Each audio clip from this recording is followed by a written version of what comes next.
his spare time, is a painter as well.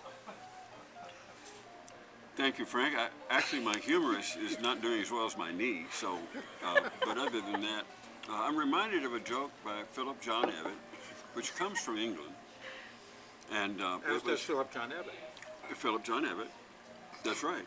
And it involves a vaudeville performer named Le Pantomime. And Phil had a book on Le Pantomime. Le Pantomime was a performer who could whistle songs and melodies through his anus. He was able to rally the gas and funnel it and come out with a melodic line.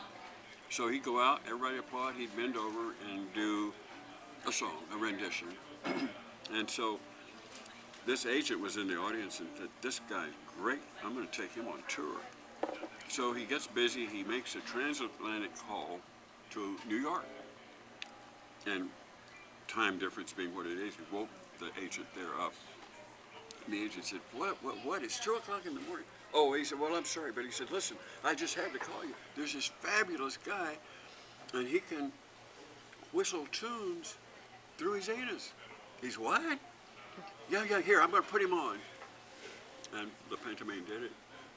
And the agent comes back on, he said, what'd you think? He said, you woke me up at 2 o'clock in the morning to hear some asshole whistle Melancholy Baby?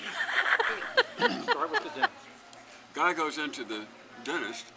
The dentist happens to be on the top floor of a multi-story building. And he said, that tooth's going to have to come out. The guy, okay, and he grips the chair and they give him a little painkiller. And he got the tooth kind of leveraged out and he said, uh-oh.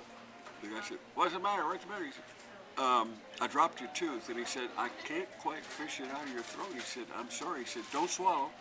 But he said, you're going to have to see an ear, nose, and throat man. Well, where do I see that? He said, don't worry. Next floor down, there's an ENT. So they go down one floor. The ENT gives an exam and says, I don't see it. He said, I think it's going on down into the esophagus. Well, what do I do about that? Don't worry. He said, there's an internist on the next floor. Where? Next floor down. Okay, so they go down a floor. Go in, the internist is looking and examining and does a little probing, and he says, he said, I'm sorry, that's already gone further than I can go. He said, I think you're going to have to see a gastroenterologist. It's going on right on into your intestine. Oh my God, where in the world is it? Don't worry. He said, next floor down, we've got a gastroenterologist.